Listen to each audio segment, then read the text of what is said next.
been thinking about a lot of the issues I think that a lot of you are, and Ravel also has been thinking about. And this is a great time to be having exactly this event. I don't think it's possible to overstate the amount of change in campaign finance law recently over the last several years. And there's a lot of opportunity and risk in what comes next. And I think this is a great chance to talk to Vice Chair Ravel and Professor and Tucker, people who think and care about these issues quite a bit, and get a sense of what the possibilities are and what the problems are, what the obstacles are to change. So great thanks to Professor Ann Tucker and Vice Chair Ravel for making this happen. And also thanks to Represent Us, which is helping put this event together along with Emory Law School.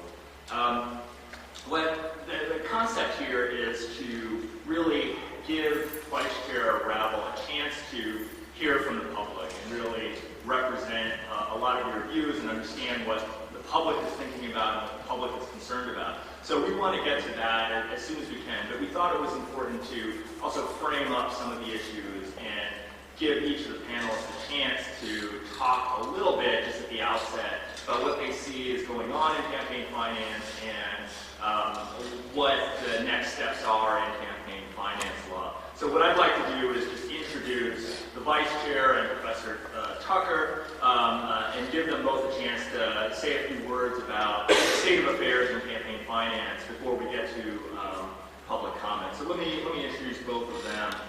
Vice Chair Ann Ravel is currently the Vice Chair of the Federal Election Commission. She was appointed to the commission by President Barack Obama last year and approved unanimously by the U.S. Senate.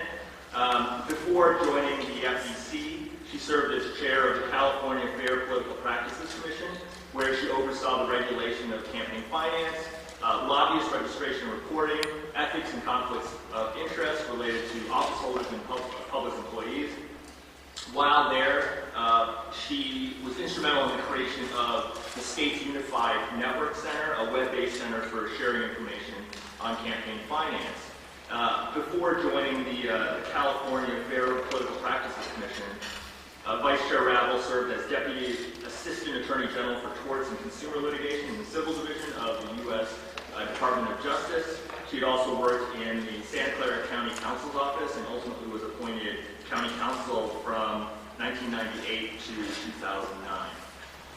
Professor Ann Tucker is an Associate Professor of Law at Georgia State, where she teaches and researches corporate law primarily. Her recent work has been on institutional and retirement investors, and she's also participated in the Hobby Lobby case, the recent case decided by the court earlier this year. She wrote an amicus brief as part of that case and is working on comments to the proposed HHS regulations. That work has really come out of prior research on corporate constitutional rights in the context of political speech before and after the Supreme Court case, Citizens United, that I'm sure a lot of you have heard of, and that we'll be talking about a bit today. So with that, I'm going to turn things over to Vice Chair Ravel and then to Professor Tucker after that.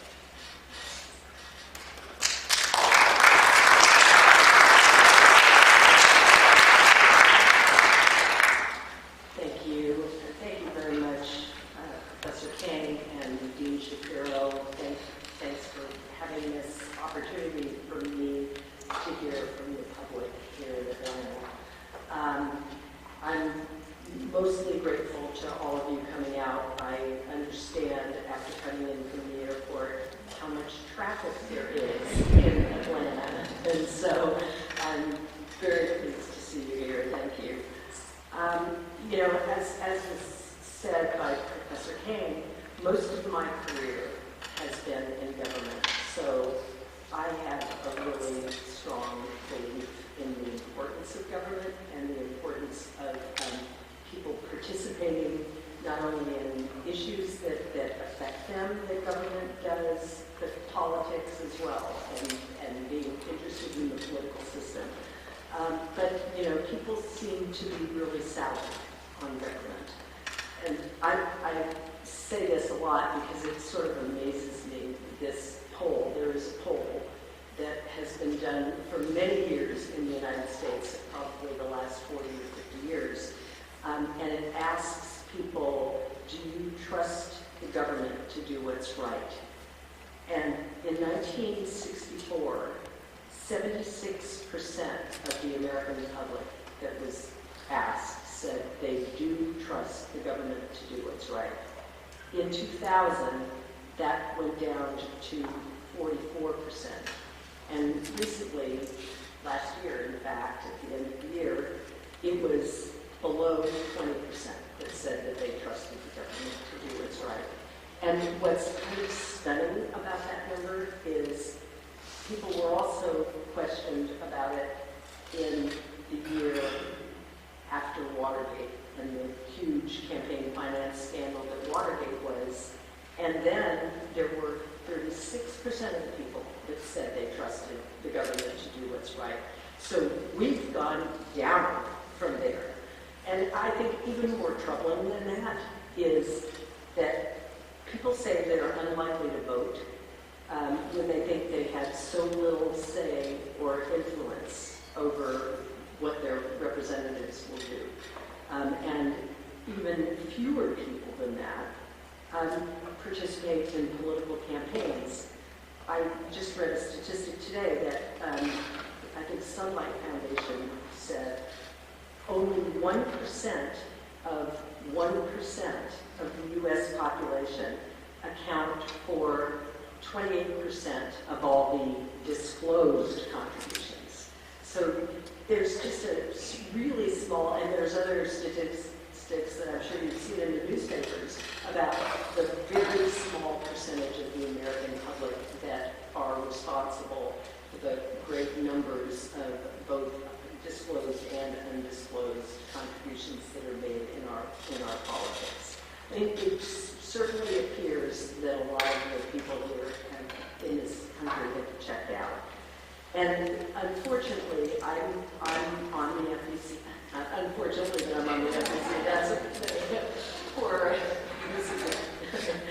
grammar. But the FEC itself, which is an agency that was established for the purpose primarily of leveling the playing field in politics and in the political system, making it fair so there's competition for all people and the ability for people to run for office and be able to persuade people of their views, as well as the importance of disclosure of campaign contributions and expenditures.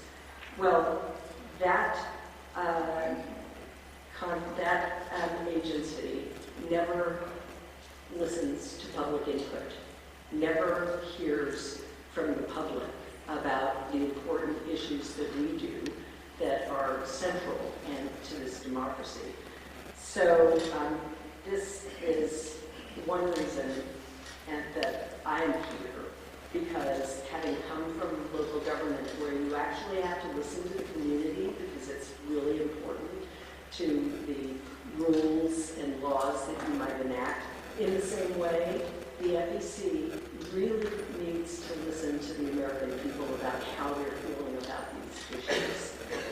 And unfortunately, we're in a bubble, and we don't go outside the beltway. So I really look forward to hearing from all of you today, and that's truly the main purpose about why I'm here, although I do, as said, want to set the stage about my own views. But any views that you articulate, whether they're mine or not, I'm interested, and I'm going to keep track of everything that's said here tonight and try to make a report on it, and also attempt to use it for the purpose of having a dialogue with my fellow commissioners about it.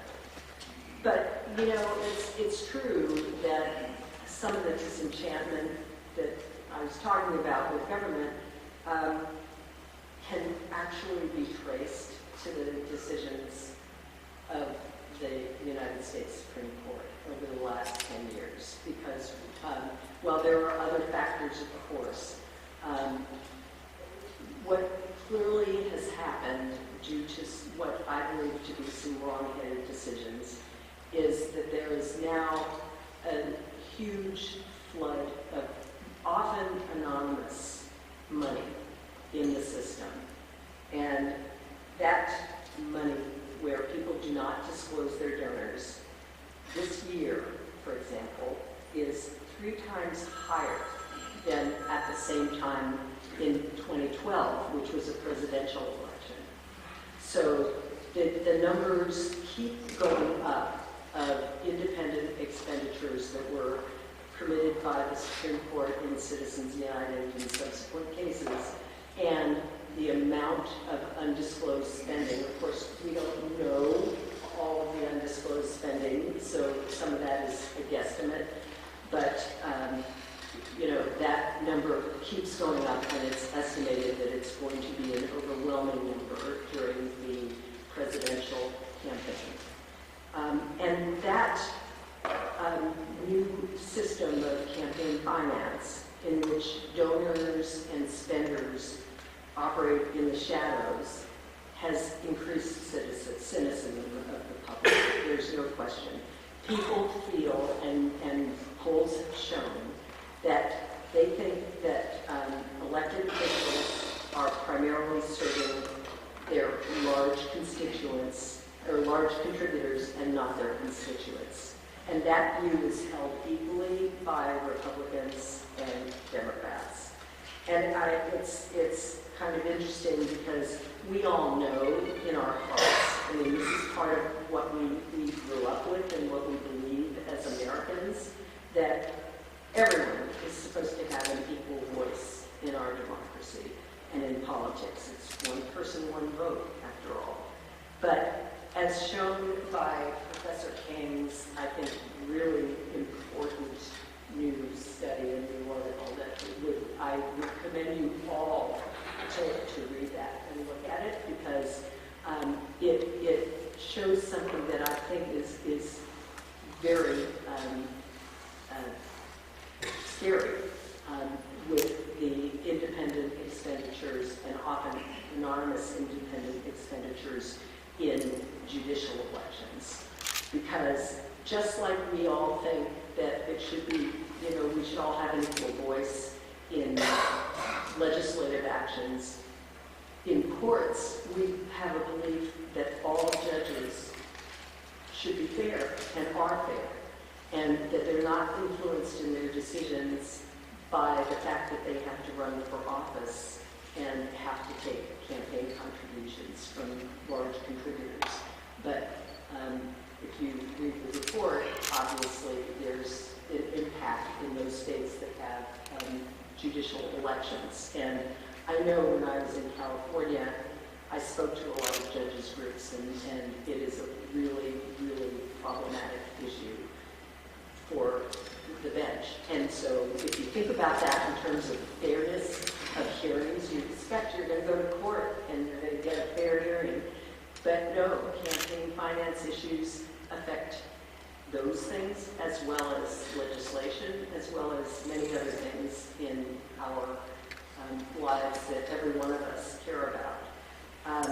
But what happens is, and I think probably a lot of you know about this, but the groups that are anonymous, not giving the names of their donors, funnel money one from the other for really no purpose that's apparent other than to hide the identity of the donors.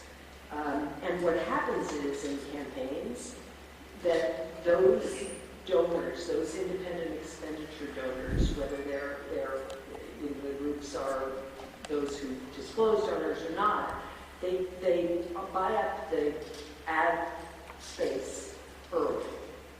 And actually there was an article in the New York Times a couple weeks ago that they're even buying the ads on the internet early.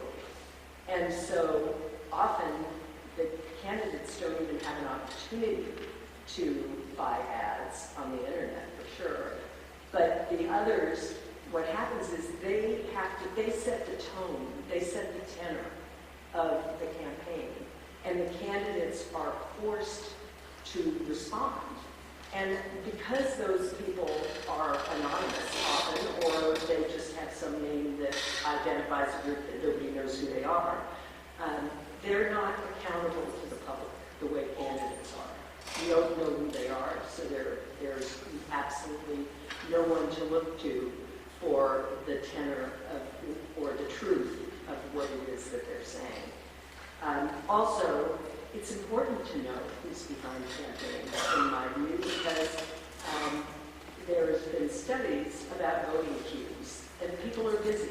I mean, one of the problems, people don't have a lot of time to delve into details about candidates and what they stand for, but they can use the donors who's behind them as a cue to make decisions. And the studies have shown that people actually vote very consistently with their views by using those kinds of voting cues. And then the other reason why disclosure is so important is that the Supreme Court has said that corruption is the only basis for campaign finance. Well, you will not be able to determine whether there is corruption unless you know who the donors are, how much they're giving. And so having all of this anonymity in effect contravenes what it is that the Supreme Court insisted was a way to ensure that there weren't problems with independent expenditures and contributions by independent contributions by corporations and other interests. So it is the fact that there is so problematic disclosure in the law is I think, a real problem for us, because that is one of the things that's really left in campaign finance. And unfortunately, now I can say again, unfortunately, the FEC is the agency that is intended to enforce the disclosure laws. But before I got on the FEC, they made some, what I also think are wrong-headed interpretations and regulations that make it much more difficult to determine who the donors are for these independent expenditure groups. And as a result, not only is it difficult because of our rules, but it is also an agency that most people know is deadlocked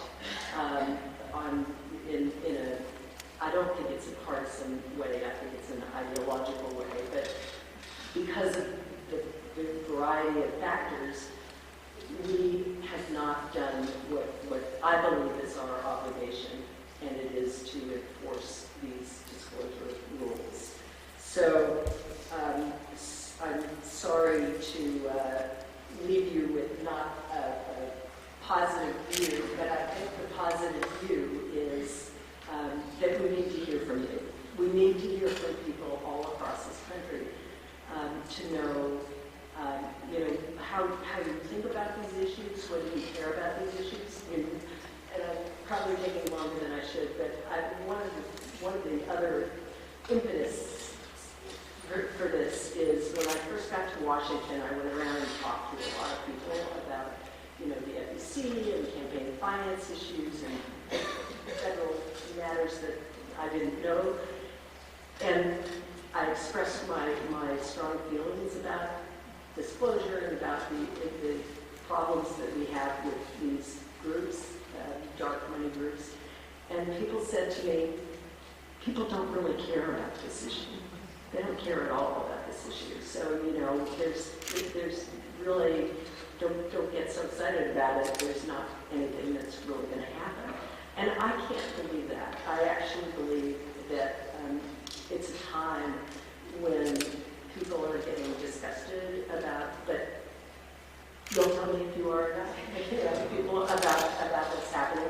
And so I look forward to what you're going to say. And as I said, I am going to keep notes, and so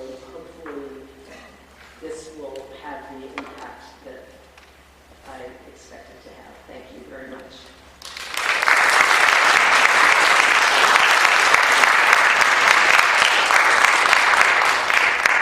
Thanks so much. So this is Professor Ann Tucker. Good evening.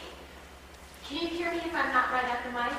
Or best at the mic? All right. Well, thank you all for being here, and it's certainly my pleasure to be here at Emory University and to be on this panel. But mostly, it's exciting to get to, or in a moment, to get to hear from a group of voters or a group of students who are interested in these issues. So I really appreciate your participation in this event this evening, and I'll keep my remarks relatively brief. So as Professor King mentioned, I come at these issues from a corporate law perspective, but don't be suspect of me. I became interested in these issues around the time of Citizens United opinion, and for me, not having this be my primary area of interest, it took me a little bit of time to put together the different pieces. And so what I'm basically going to do is share with you sort of the common timeline and language so that when we're discussing these events tonight, we all sort of have the same basic understanding of some elements. And then I'm also going to share with you just a few aspects that are unique to the corporate law perspective, because I think we understand sort of intuitively what our role as individual citizens are, but sometimes I think the role of corporate actors can be slightly more opaque, and that will actually be my concluding thought, is this idea of the opacity of corporate participation in elections. But I want to at least try and provide some common language for us to think about those types of issues. All right, so if you'll just indulge me for a few minutes here.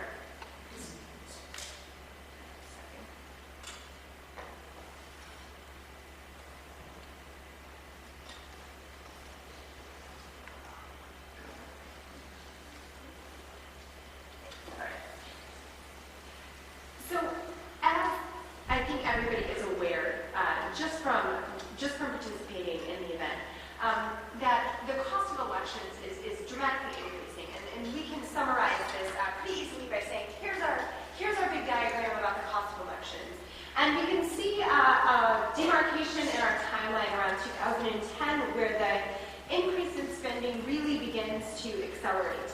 And as it was already alluded to, the role of the Citizens United Supreme Court opinion really contributed to this mark in how elections are funded. So in 2010, a group challenged the use of we'll call it a non-fictional film production that was aired around the time of the 2008 election. And the Supreme Court opinion overturned its prior precedent in Austin, and essentially the ruling is overturned restrictions on corporate independent expenditures, right? So in this decision, the departure from Austin was simply that corporate actors could be, before Austin it was that corporate actors could be treated differently because they were corporate, not individual actors, and the line of Citizens United sort of removes that distinction. And when we talk about independent expenditures, when there's any kind of communication that is advocating the election or the defeat of a candidate, and by communication we mean broad, so television, news, print, signs in your yard, direct mail, any of those types of communications. But these communications cannot be coordinated with a candidate or with a party. And the result is that it's not just more money that is flooding into the elections, but it's a different type of money from different sources. And as FEC Vice Chair Ravel told us, it's a different type of message that impedes the messages of candidates at times, right? So this buying ad space early and buying up all the channels. And if you look at the diagram, the green triangle represents the projected outside spending for the 2014 election, and that'll be about 23% of the overall election spending.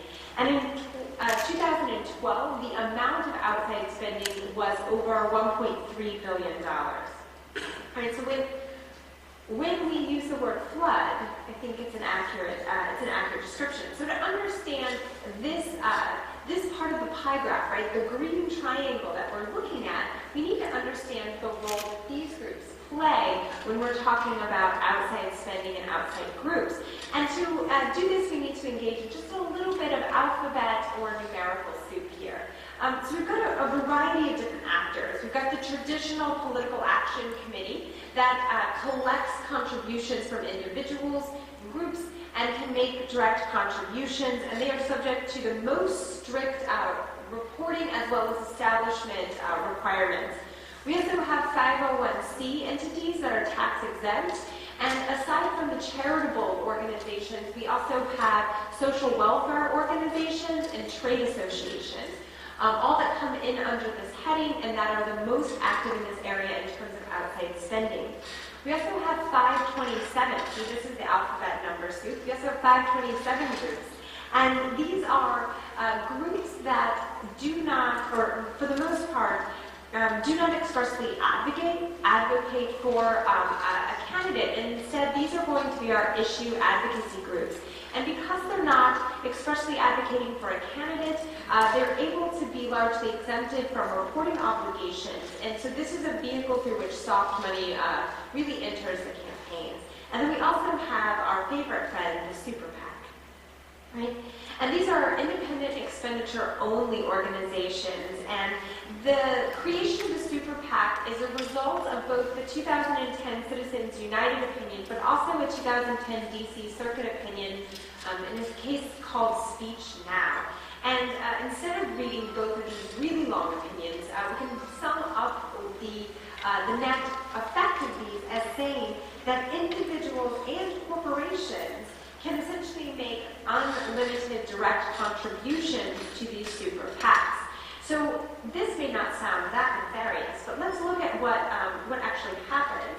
And when we talk about anonymous sources, or we talk about dark money, or we talk about shadow donations, what we're talking about is the fact that the original donors, the sources from which this money is originating, by first contributing it through a group like a 501c4, where there's no disclosure of those individual donors, and then the 501c4 or other organization that contributes to a super PAC, it thus keeps from any reporting or disclosure obligations the identity of the actual funders. So by channeling money through an intermediary, both the source and the amount of the donations are essentially kept secret. All right. And to give you an idea, in this election, so as of earlier today, there were 1,220 super PACs that have raised over $520 million for the election. Right? We still have several weeks to go. So what are corporations' role in all of this? So the first thing that I want to just knock out of the water here is that corporations cannot make direct contributions to candidates. So this is not an avenue, and for many that may seem like a great plan. Money in politics has been equated to either water running downhill, and that will always find a route, or as being sort of like a game of whack-a-mole at a carnival. So the idea is that there's this pressure to put money into the system, and if you disallow it in certain avenues, then it rears its head in other avenues as well. So no direct contributions, and there are some additional regulations for other financial institutions, but the primary way that corporations contribute is through PAC spending, administration, and communications with employees, lobbying, and in this area of independent expenditures. So if we want to know sort of how much then of this ever-increasing cost of the election is attributable to corporations, well, that's a whole other 2-hour lecture that we just don't have the time or, frankly, the data for. So what I can tell you are some rough numbers that we have, and that is that corporate PACs, so these are PACs that have been created by corporations, spent $360 million in the 2012 election, and about 10% of super PAC money can be attributed back to corporations. All right, so those two figures are estimated to be 360 and 75 million, so roughly like 435 million. And that's a fair amount of money when you consider it in that way. But this is an incomplete view when you consider the fact that most of corporate donations in this area are voluntarily disclosed, and that those voluntary disclosures are incomplete. There are a variety of public companies that have instituted a self-voluntary disclosure program, but those voluntary disclosure programs often exclude contributions to trade associations, or exclude contributions to 527 groups and some forms of independent expenditures. An example is Aetna Healthcare. They issued their political expenditure reports in 2012, and they excluded $7.7 million worth of contributions to two groups, so $7.7 million to two groups that fought against healthcare reform, even though Aetna had a public stance that it was for some form of healthcare reform. So this is just one of many, many examples. So we want to say how much money, or how much of this is corporate money. The answer is we don't know. And there have been various proposals in Congress and to the FEC to require political disclosures or corporate disclosures of political contributions in a variety of formats. And while those have not gotten traction, we are left with a system where we can best describe corporate campaign finance as opaque. Thank you again for your time. I'll look forward to hearing the comments of the program proceeds.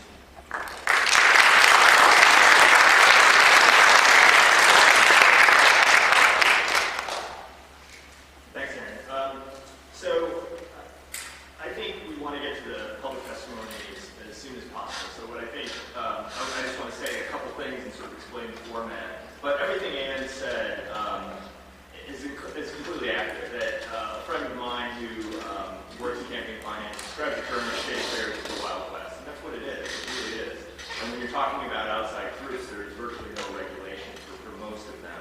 And at least among academics and practitioners, there's a range of views about whether this is good or bad or requires change or not. And I really admire the effort by Vice Chair Ravel to bring the public into the FEC's decision making. Because without more information about what the public thinks, it's been very easy for the FEC for a long time really to do nothing, and at least until very recently. And so I think the effort to bring the public into the dialogue and into the decision making of FEC is a great idea, and I really encourage you to take part. So I think what we're going to do is move to that right now. And I know we have at least one microphone set up over there. And the idea here is for people to get in the queue and speak for 2 minutes. We're hoping that people won't go more than 2 minutes because we have a long list. And express their views about the current state of affairs in campaign finance. Everything's going to be filmed, and I think Vice Chair Ravel is taking notes and is going to take this all back to Washington. We're trying not to do so much a Q&A. If you have a question that's really important to you and you want to express that, we'll try as a panel to address that. But I think the main idea is to try to get your ideas out on the floor and represented in Washington. So with that, I think the start of the queue that I have is Cindy Strickland, Sally Fitzgerald, retired U.S. Navy Captain Conrad. I'm having trouble making out the last name, but I suspect that you probably know who that is. Jennifer Giordino, Bill Lockery, and Laura Bordeaux. So if you could kind of make yourself available by the mic, and we'll start. Sir, I signed up. I didn't hear my name called. We'll work our way down the queue. Okay, so those are the first 6. Okay.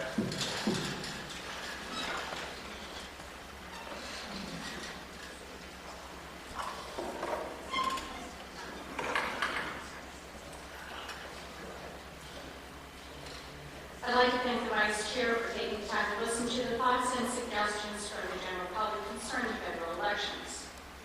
The League for the Voters believes that the method of financing political campaigns should ensure the public's right to know, combat corruption and undue influence, enable candidates to compete more equitably for public office, and allow maximum citizen participation.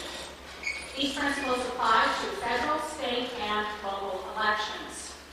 The League also believes that the American public has the right to know who is funding political campaigns, and that the Federal Election Commission has the duty to stop the flood of secret money that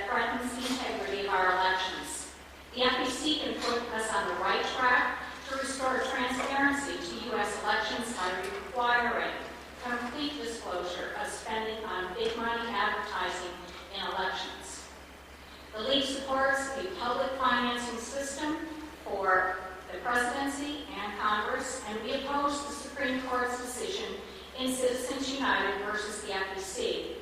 We argue that corporate spending in elections should not be equated to the First Amendment rights of individual citizens. The League has been working on campaign finance related issues for decades. Fair and clean elections determined by the votes of American citizens should be at the center of our democracy, not big money from secret sources. As long as dark money groups hide their funders from the public, our democratic principles are at risk. The League will continue to advocate at all levels of government to stop the flood of secret money that threatens to drown out the voices of our voters across the country and that distort our political system. Bottom line is, we care.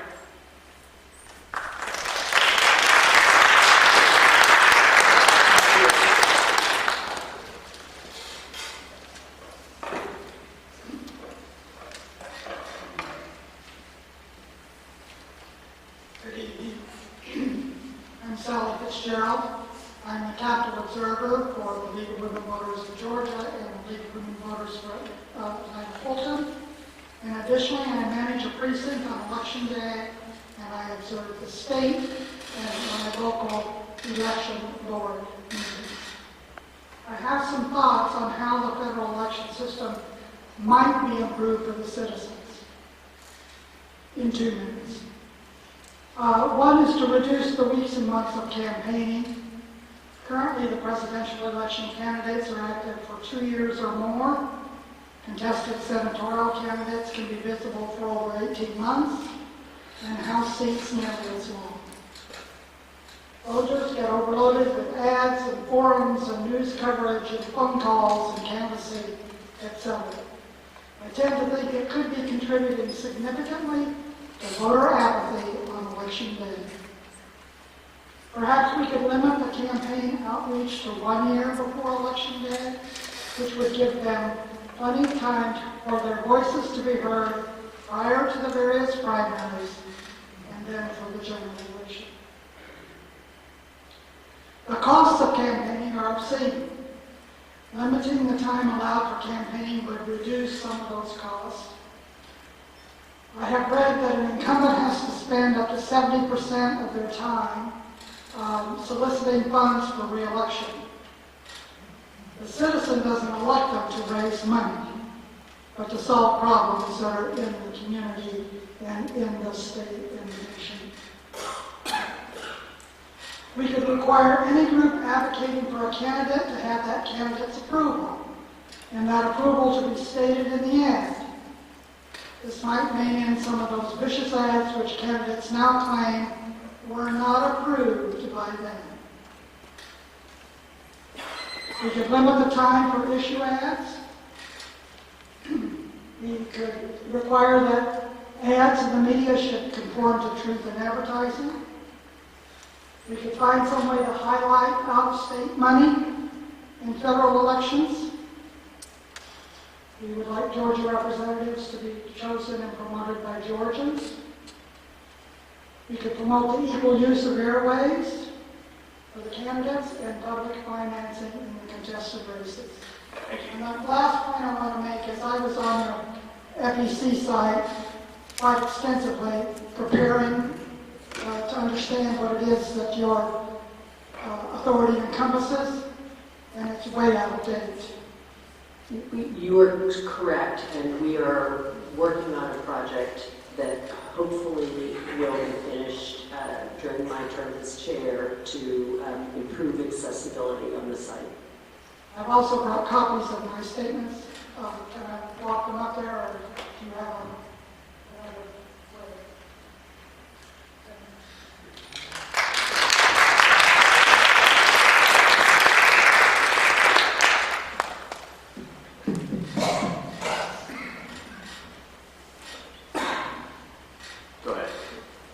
Good evening, Madam Vice Chair. Thank you for coming. Professor Pang, Professor Tucker. I certainly am concerned as a voter in terms of what's going on, in terms of the undue selective pressure that's exerted, particularly by dark money. And I think that the large dark money particularly drowns out those who have less others. I would propose that there are a few solutions which may be able to help with these issues. One is many of those who talk about national security are not talking about what is the origin of this money. And it should be the burden of proof on them that, in fact, those who are donating this money are U.S. citizens and have perhaps no criminal record or otherwise might have some bona fides that warrant approval to donate. The other aspect would be that there should be a readily searchable spreadsheet that would be a simple database that material could be posted on within 36 hours of any actual donation. That is not that difficult to do. I've been involved with database preparation as a public health physician, and it can be done without great expense. It is not burdensome. This should be able to provide information such as name, organization, corporate affiliation, and so forth. And lastly, I would add that there should be a means when we read a corporate report that that sort of material, as far as what their donations are going to, what sort of political individuals, entities, and agencies money may be going to from the corporate side. And again, thank you for coming to Atlanta, and appreciate your assistance. Thank you.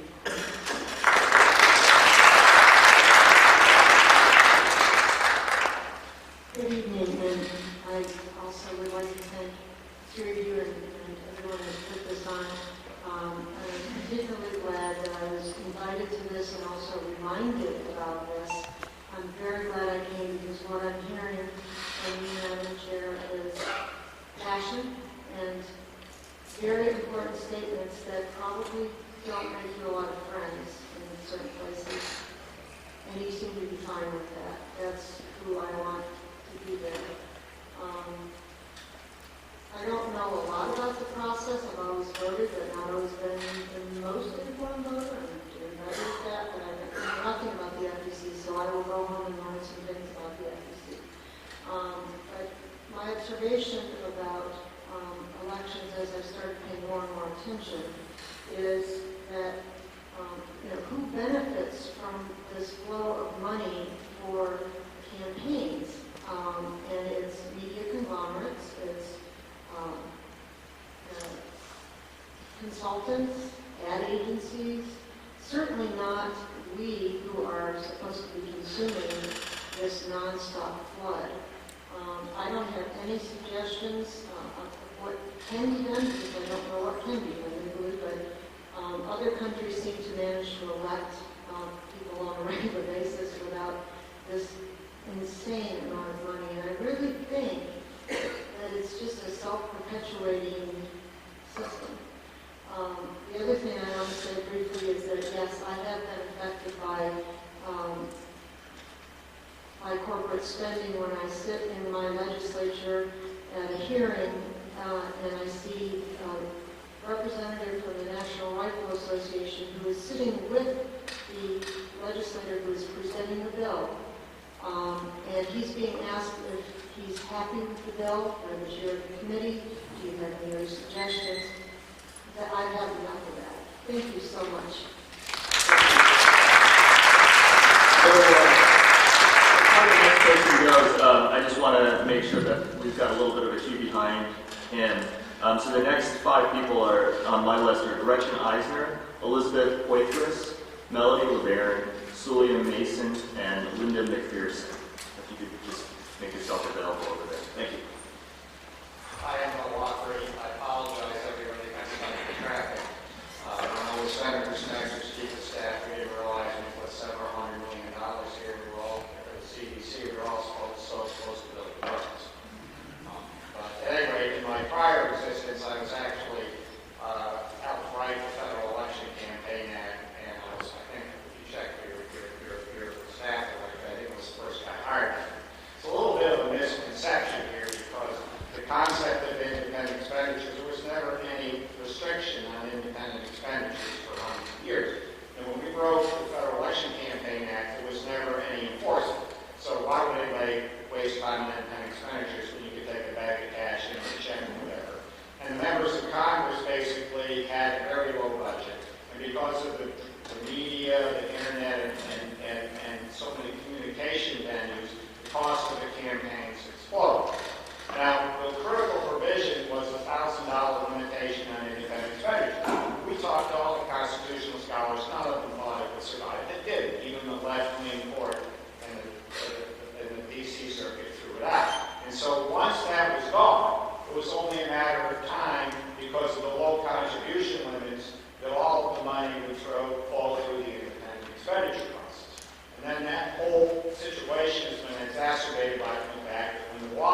it's not a democratic two-party system when you only have a choice between bad and worse, when all your elected officials and the candidates running for office are puppets of the corporations funding them. I am almost 60 years old, and in my lifetime, I have seen our government go from being of the people, by the people, and for the people, to being a government of stalemates brought to us by corporate politicians who are serving almighty corporate greed. I believe that until the United States of America institutes campaign finance reform, we are just pretending to be a democracy. Vice Chair Ravel, I appreciate your presence, and I ask that you share with your colleagues in Washington that we must get corporate money out of politics so our integrity as a nation can be restored.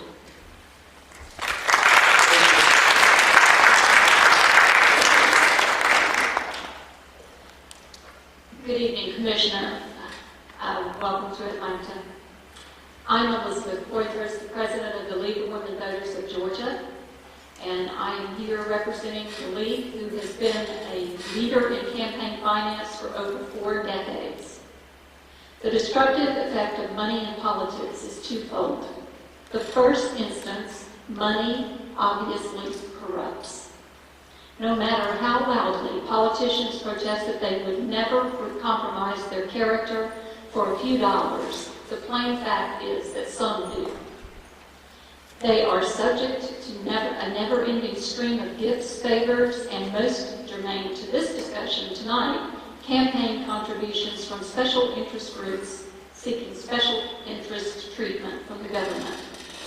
The work of this commission is essential and should always start from the premise that campaign contributions are inherently corruptive influence on all elected public officials. The secondary effect of money in politics is even more pernicious. There is a widespread, deeply held, and growing perception in the American body politic that most politicians are simply bought by campaign contributions from special interest groups, and that much of what politicians do is intended, and in fact does, protect and advance the financial interests of those groups at the expense of ordinary Americans. The effect of this erosion of public confidence in our institutions and government can hardly be overstated, for we may someday find that it is extended to our fundamental belief in elected representative government. In the final analysis, public confidence in government officials and institutions is the glue that holds democracy together. Money in politics dissolves that glue and corrodes the bonds that hold us together as a democratic society.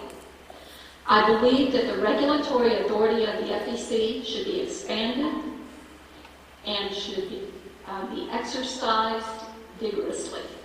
Unless we as a nation contain the corrosive effects of money in politics, we may lose our democracy altogether. Thank you. The other important thing about the Scottish elections is that they all turned out to vote, unlike the Americans. My name is Will Mason. I'm with MoveToAmend.org, specifically the Atlanta branch, Move to Amend Atlanta.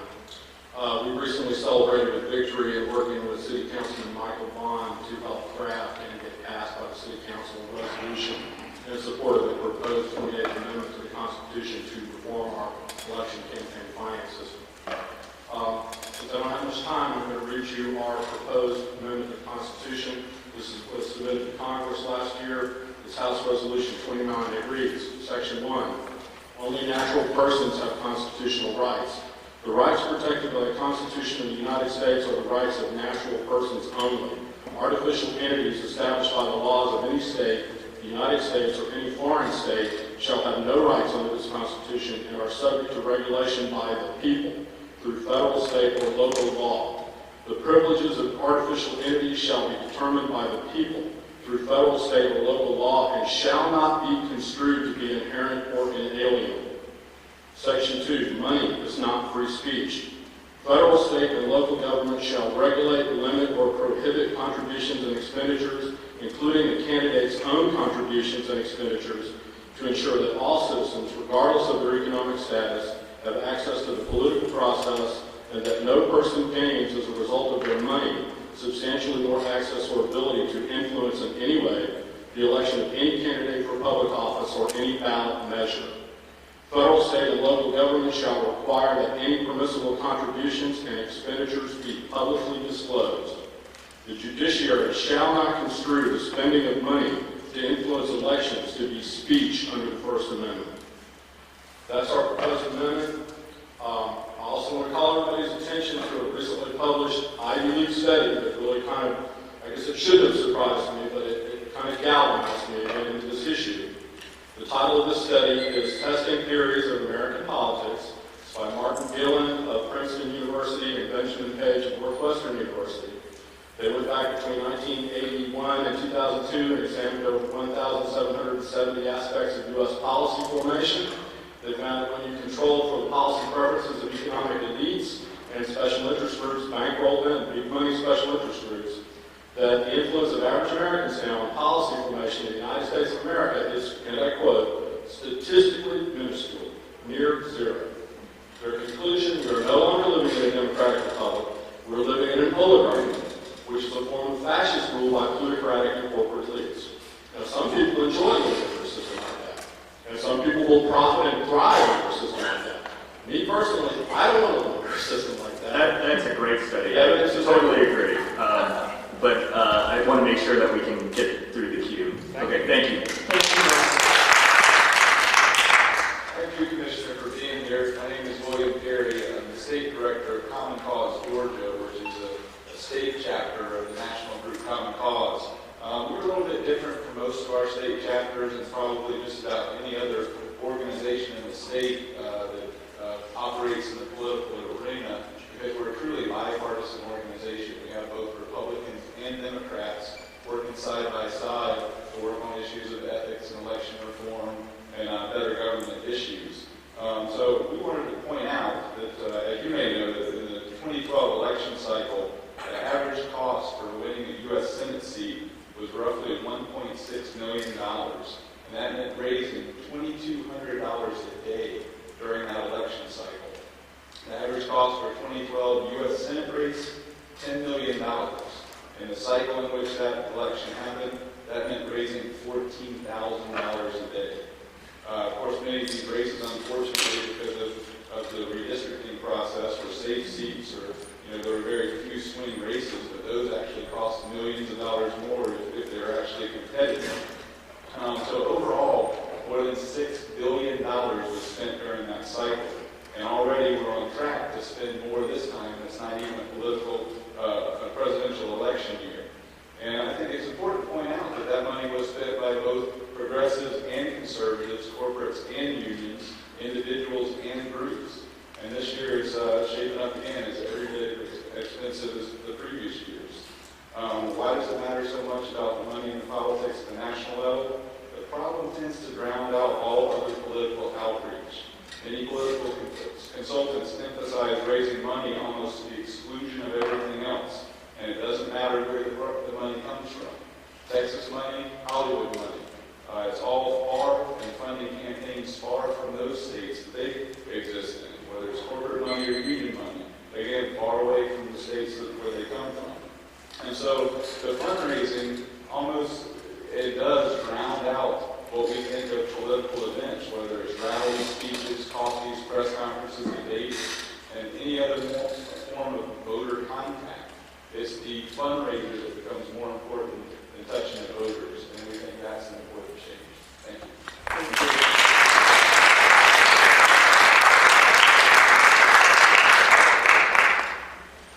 My name is Jim Devers, and I'm just a regular person. I live in Roswell, Georgia. Martin Luther King talked about the arc of the moral universe bending toward justice. But our political system, the arc of our political system is bending toward oligarchy as our system becomes more and more bought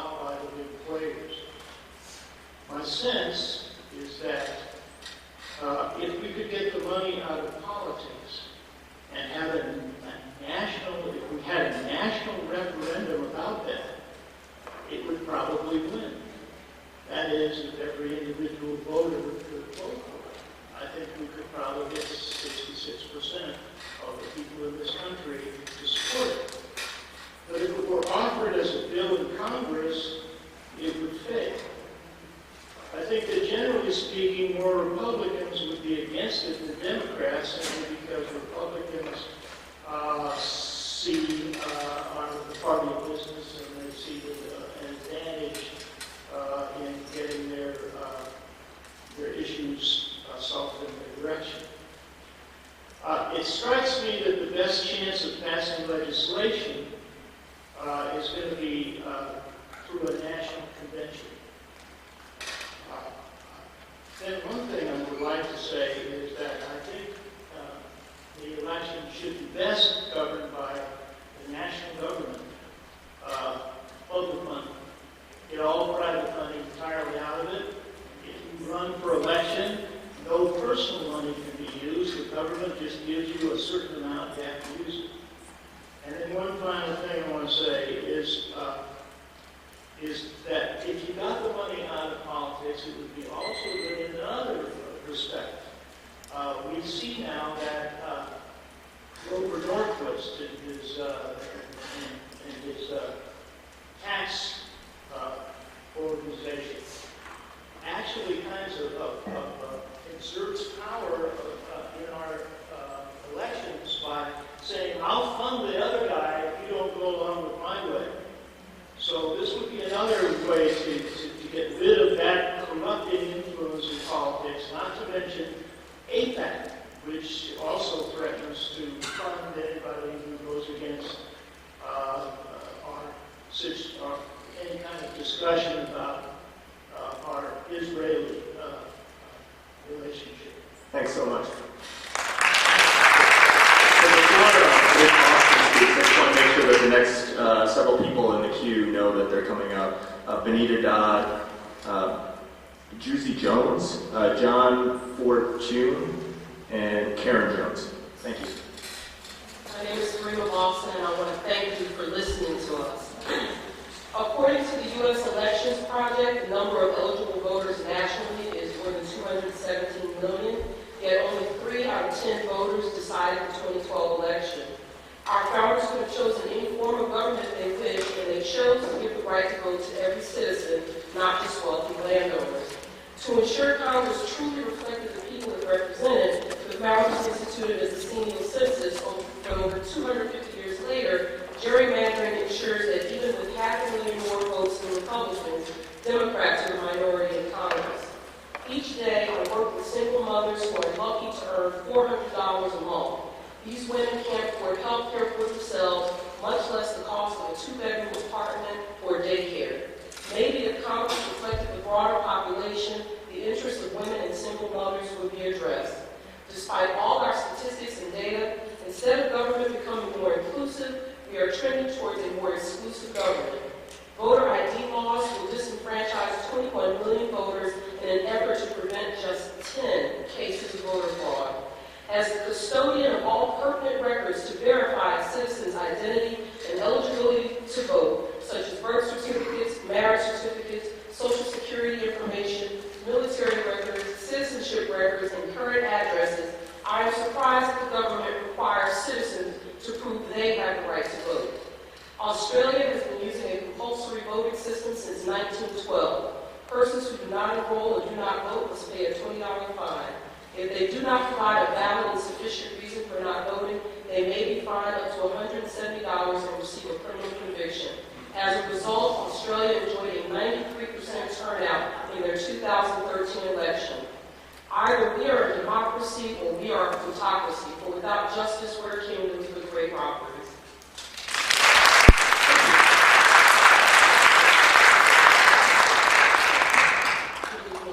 My name is Benita Dodd, and actually I think I signed the wrong sheet. I didn't intend to speak, but I'm Vice President of the Georgia Public Policy Foundation, and we are a state free market think tank. I also served on the board of Common Cause for a few years. I enjoyed working with William Perry and several other people on the board. But none of those are the reason that I'm here, those are the reasons that I'm standing up here to speak today. I am originally from South Africa. The first time I was able to vote was in this country under apartheid in South Africa. I was not allowed to vote in my homeland. I cherish the opportunity. I turn up at every election. I don't vote early and often, but I would if I had the chance. But what I want to say this evening is that this is such a precious opportunity for me, and the fact that this gift was given to me in this country, I urge you not to do anything that would restrict the rights of free speech, of people to be able to unseat incumbents, of groups to speak freely without persecution and undue prosecution. And again, I want to say thank you, all of you, for giving me the opportunity to vote in this country. Thank you.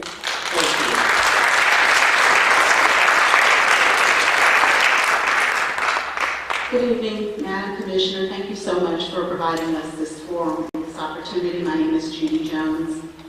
The definition of an oligarch is a person who's using his money to invest in politics in order to make more money. Under the new system of campaign finance, one could spend $10 billion to support a candidate who insists that people have $10 billion and they should not have to pay taxes. This is taking a toll on an already disillusioned electorate.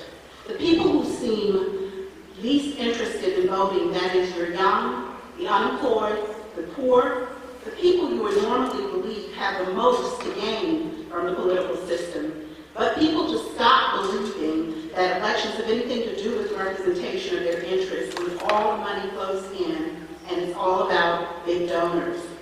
The court, the most isolated branch of government, is delegitimizing the power of people. In a way, politics has become a business open only to millionaires who run to become billionaires. Why do people tolerate this, one might ask? Well, a survey I saw recently reveals that the overwhelming majority of Americans want to see the influence of money in politics curbed, but the overwhelming majority also believe that nothing will be done to address the problem. It strikes me as downright un-American to lose all hope for change. Every American should have an equal voice, not just the millionaires and billionaire donors. Thank you.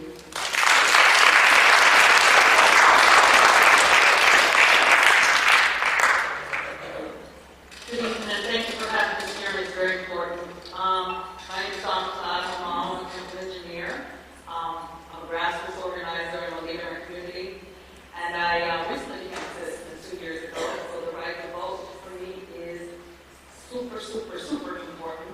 I will vote for a cockroach if needs to be, because I paid $680 to become a citizen of this country, and that $680 was just the application fee, and it's a 21-page application. As a matter of fact, pages is 21 pages long, and on top of that, you have to go and get your biometrics done.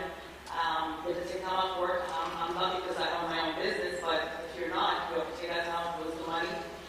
Then you have to go into to do the test. I was lucky, I did the test pass, and I was able to swear that day, but that is not to everybody, so I think that's important. My understanding of the Constitution is this republic is based on representative democracy. So it is important that people participate. If there are people not participating, then it's not a representative democracy anymore. And it's a government of the people, by the people, and for the people. Not of the rich, by the rich, or for the rich. And we have to make sure that we understand how critically important it is. I think dark money is a form of suppression, because if money is running our system, then we don't have a voice. And our vote is our voice, and I think it's very important that we expand, if anything, to give people more power, is the amount of time you get to vote, and the ability to maybe vote on a Sunday, on a Saturday, so that people don't have to feel like they're going to lose their job, even though there's the ability for people to take 2 hours off their work to go vote. They're afraid to do it because they're afraid to lose their jobs. And I think it's very important that we understand this. I also work for a candidate in Gwinnett County that's forced to basically do at least 8, 9 hours a day to raise funds so she can run. So it is time for change. We have to stand together. This is about people. We are the government. It's a people government, period. That is the reason why the Constitution was made. It was a government for the people. Thank you. Period.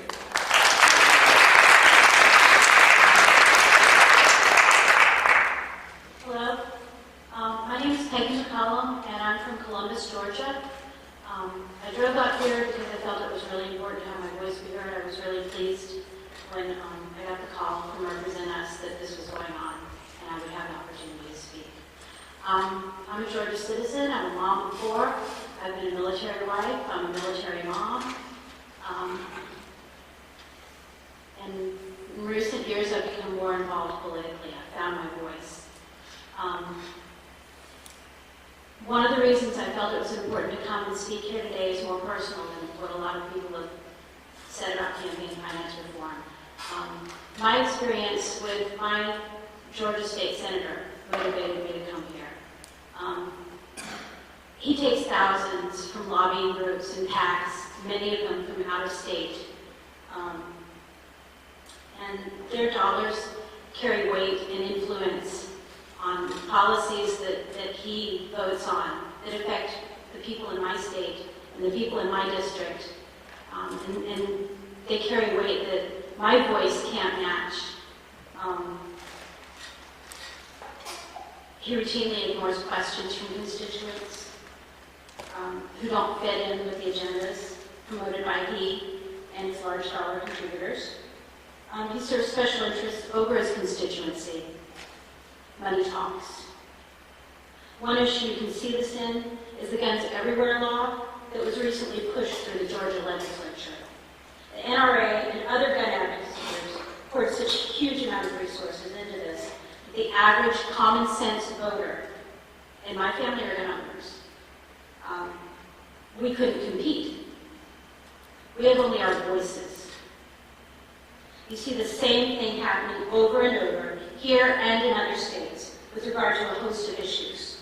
Education, women's rights, veterans affairs, health care, etc. Big money speaks louder than the voices of the voters whose lives are actually impacted. Thank you for listening. People discouraged me from coming here and speaking, and they said it couldn't make a difference, it wouldn't make a difference. But I still believe that our voices can make a difference, and that we're obligated as citizens to speak out and to participate fully in our system of government. And I'm heartened by your willingness to engage with the public and hear our voices. Thank you. Thank you so much. Hey, I'm Daniel Blackman. How are you? I want to first thank the panel. I want to thank everyone that's here.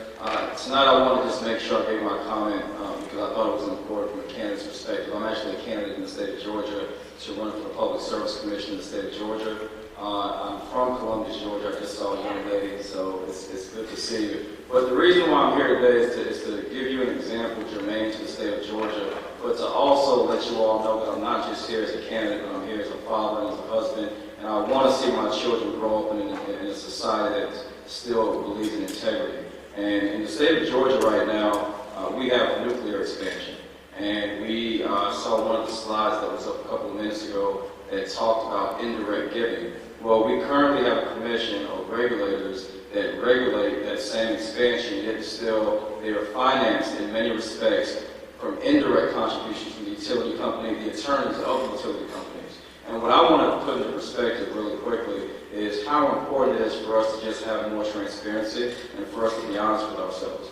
And there's a quote that James Garfield gave back in 1879, I ended the character part, but that quote says, now more than ever, the people are responsible for the character of its Congress and of its government. And what I see today is just really an attack on our character. And my challenge to you all, and I thank you for being here to listen and to hear the voices of all these people, but my challenge, when you see states like Georgia that are falling behind in education, we're cutting civics out of the educational system, when our children are being deprived of so much, we're being hypocrites. And at the end of the day, we're teaching our children integrity, but what they see every day is greed and corruption. And my challenge would be not only to have this, but I would ask that you all go into the schools, speak to young people. One of the biggest errors in the states we have, if you want to know about campaign finance reform, I sit on about 3 or 4 boards nationally. And one thing I always challenge to those national board members is to put a college student, or put a high school student on that board. And with this, I challenge you guys, go out to these schools, speak to the 18 and 19-year-olds, speak to the high school students. Speak to them, because right now in Maryland, they just lowered the voting age in Tacoma, Maryland to 16. These kids are smart, they're watching what we're doing, and they're going to be our future leaders. Thank you so much.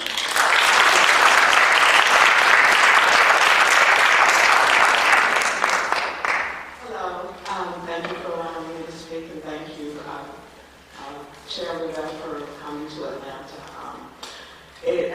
It's very fortuitous that you're here in the midst of an election season, and I speak not only as a citizen, not only as a community activist, and I do work with voter empowerment with Georgia One, Women Action for New Directions, but I also happen to work for a senatorial campaign during the primaries here in Georgia.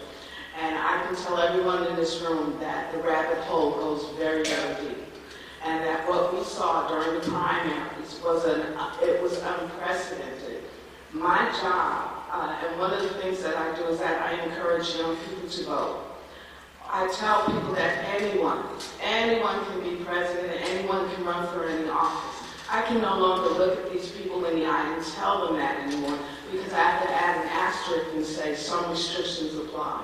And those restrictions imply that you have to, if you want to run now, if you're 18 and you want to run by the time you're 30, I suggest you start raising money now, because the money that was spent towards the candidates and that was used against them, and this was the one part where I have seen bipartisan in this country, and I'm 51 years old. I have not seen much bipartisan, but that is where I saw bipartisan achieved. We have to get money out of politics. We have, and the FEC can help by instituting policies that don't allow corporations to use shell games to hide their money, by allowing Chevron and other companies to create other sub-companies where 1/2 doesn't donate to candidates and financial groups in another. You're our last hope, and until we can get such remedies as Reversal of Citizens United, the FEC is the only thing that we have towards total destruction, because right now, people do not have a voice. We have the best elections money can buy.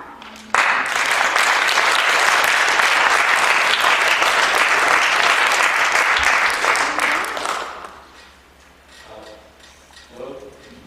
I'm going to take this up. My name is Jonathan Stonestreet. I'm not representing any organization. I've done international work on elections. The United States is a member of different organizations that promote free and fair elections, including the OSCE and other organizations, the Group of States Against Corruption, for example. In 2012, there was a mission from the OSCE Office of Democratic Institutions and Human Rights that came and issued a fairly comprehensive report on the election system, on the election process in the U.S. At the invitation of U.S. authorities. And the U.S. participates in these groups and is working overseas. So what I would like to do is to encourage the FEC to take on board the advice of groups that are composed of election experts that are making comments about the election legislation and the election process, such as the OSCE ODIHR, such as the Group of States Against Corruption, specifically, have issued reports related to campaign finance. I also wanted to refer to one aspect of those reports that I'm aware of. And one was a comment that the FEC functions as a partisan organization, and that half the FEC is appointed by one party, half the FEC by another, and that actually weakens the regulatory capabilities of the FEC. Personally, I would like to see that once people are nominated to a board that has responsibility over elections, that they're leaving aside their partisan affiliation and they're working together. I think that partisan divide, whether in the FEC or in the courts or any other organization, is weakening our country. Thank you. Thank you. Hello, my name is Jonna Goodell. Thank you for listening. I'm just an interested voter who cares about our state and federal government, and I'm totally appalled and hate the huge amount of money that's being spent on elections, especially when there's so much need in our country in so many areas.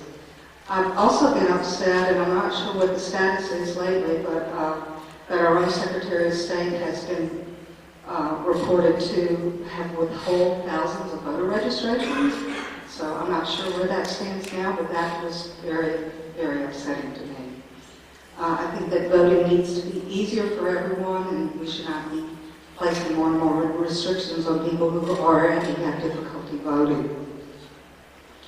I hate that the voices of the majority of citizens is being drowned out by the very small, wealthy minority. I feel this type of money is unsustainable in elections. I think the end result is just oligarchy or plutocracy, which one gentleman said we are already in. Maybe so.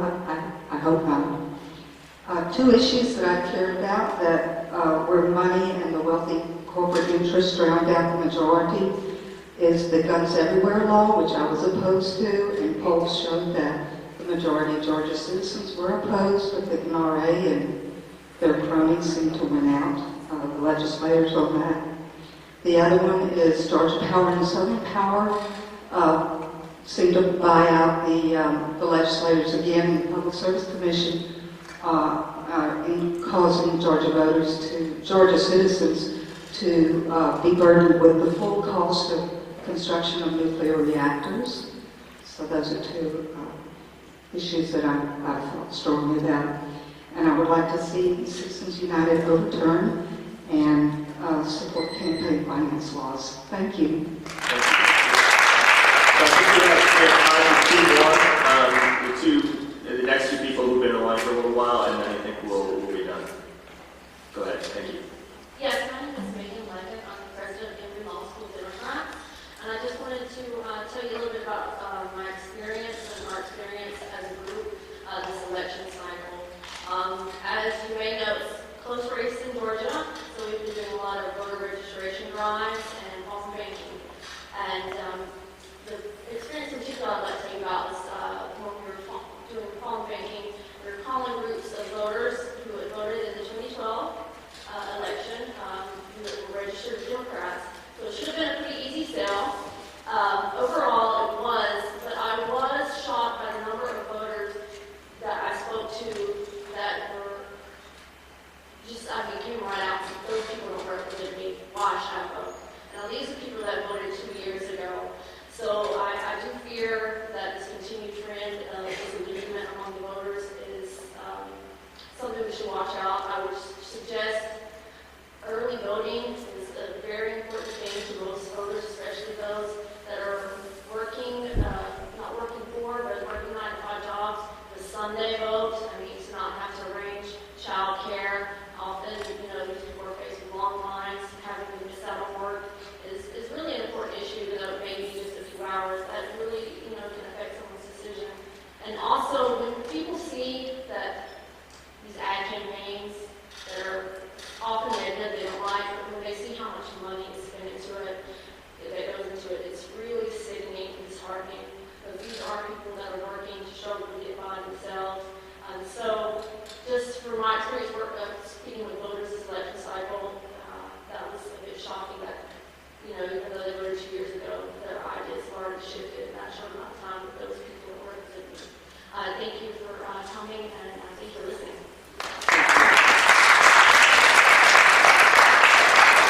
Hi, my name is Robin Collins. I'm a member of the League of Women Voters of Carrollton, Carroll County, and a board member of the League of Women Voters of Georgia and other organizations.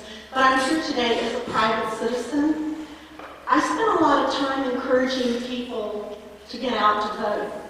And I tell people, your vote is your voice. But I have recently come to believe that I'm wrong. Sadly, today, your dollar is your voice. A new study has been done that found that campaign donors are more likely than regular non-donating constituents to get meetings with lawmakers or high-ranking officials. The name of the study is Congressional Officials Grant Access to Individuals Because They Have Contributed to Campaigns, a randomized field study by Joshua Alcala of Yale University and David Brockman of University of California at Berkeley. What they did is they sent letters out requesting meetings to congressional offices. And in some of the letters, they said that the people were donors, and some of them described themselves as constituents. And all the other details about the individuals were the same. And they found that when they had a request for a meeting from a donor, that they were more likely to give time to see them. And in fact, if the elected official didn't give time, then their high-ranking staff members gave time. So I think you should check out this study. And I'd like to ask you, and Ravel, to please return the United States to where our vote is our voice again. Thank you.